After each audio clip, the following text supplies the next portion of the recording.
Somebody told you that you need to be a doctor to own a med spa, but they are wrong. 68% of our clients, they are non-medical professionals. We're talking real estate investors, corporate executives, stay-at-home moms, retired military, fitness trainers, people with just zero medical background who now own profitable clinics doing 50K, 80K, 100K a month. But there is a legal structure that you for sure need to get right, because otherwise you could lose everything. So I want to show you exactly what you need to do to make that happen and be able to open up a med spa in a legal and compliant way without it being too difficult.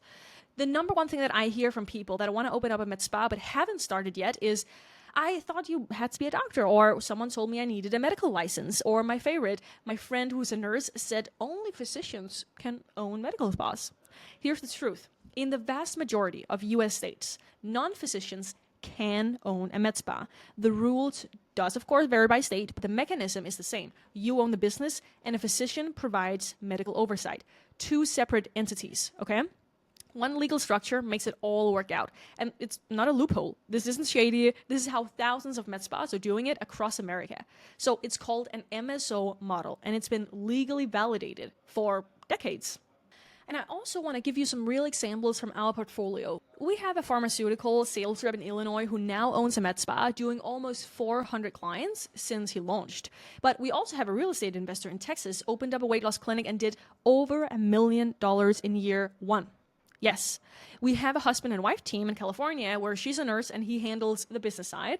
None of these required the owner to be a physician. What they required was the legal structure and the right medical director. So MSO stands for Management Services Organization. Here's how it works in plain English, all right? You create the business entity. This is your company. You own 100% of this. The entity handles everything non-clinical. The marketing, the operations, the hiring, the lease, the equipment, the brand, the finances, everything that the business is depending on to make it run. And then there's a separate professional entity, right? Typically a professional corporation, PC or a PLLC.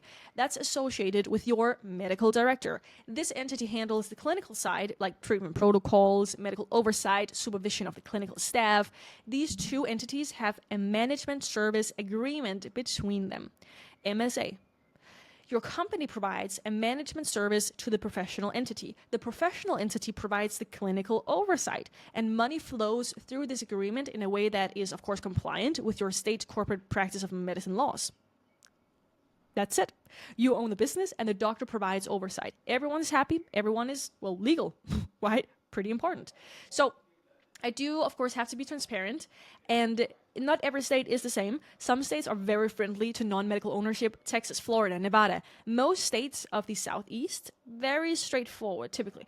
Other states are more restrictive. California has specific rules. New York has specific rules. And a handful of other states also. It's a little bit complex, but it doesn't mean impossible. It means that you need a healthcare attorney who knows your state's law. And that's, of course, something that we help our clients find. And we connect you with an attorney who specializes in this exact structure in your specific state. The point is, don't let someone on the internet tell you that it's impossible to launch a med spa as a non-medical professional when thousands of people are doing it legally right now.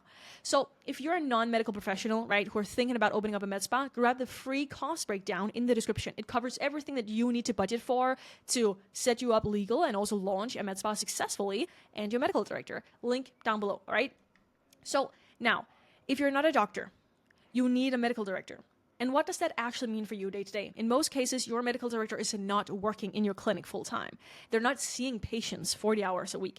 They're just providing oversight. That means reviewing, signing off on treatment protocols, being available for clinical questions and supervising your nursing staff or injectors, and being the named physician on your compliance documents. Most medical directors, they spend 2 to 4 hours per month on this. Some more, some less, depending on the scope of your services, of course. And they get compensated with a flat monthly fee for their time. And that's typically if you get a normal deal between $500 to $2,000 a month, flat. You make all the business decisions. You keep all the profit. They're not your partner. They're just doing the clinical oversight. So how do you find the right one? Well, the key is finding someone who really understands the MSO model, first of all, and also someone who respects the boundary between clinical and business decisions and who is responsive when you need them. We have a network of about 200 physicians across the country who already work in this model. When a new client comes to us, we match them with 2 to 3 different MDs in their state and let them interview each one of them. And of course, help negotiate a good contract. It's not a random doctor off the street. It's someone who's done this before and knows how it works. So here's something that might surprise you. In our portfolio, the non-medical owners often outperform the ones with a clinical background. Why? Well, they think like a business owner from day one. They focus on marketing, systems, patient experience, and revenue, numbers. They don't get stuck in all the clinical weeds. They hire great clinicians and let them do what they do best, while the owner focuses on growth. The clinicians who become owners, they're often incredible at treatments, but struggle with the business side. They don't want to do marketing, they don't want to manage staff, and they don't want to look at spreadsheets. So if you're sitting here thinking, I'm not qualified because I'm not a nurse or a doctor, flip that around. Your business background is your qualification. The clinical talent is something that you can hire. The business acumen is, well, that's not something you just hire randomly, but that's something that you can bring, all right? So bottom line here is that you don't need to be a doctor to own a MedSpa. You need the right legal structure, the right medical director, and the right business plan. That's it.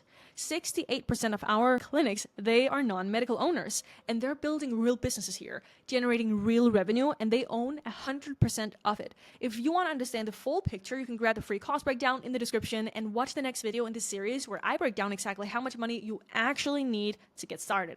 See you there.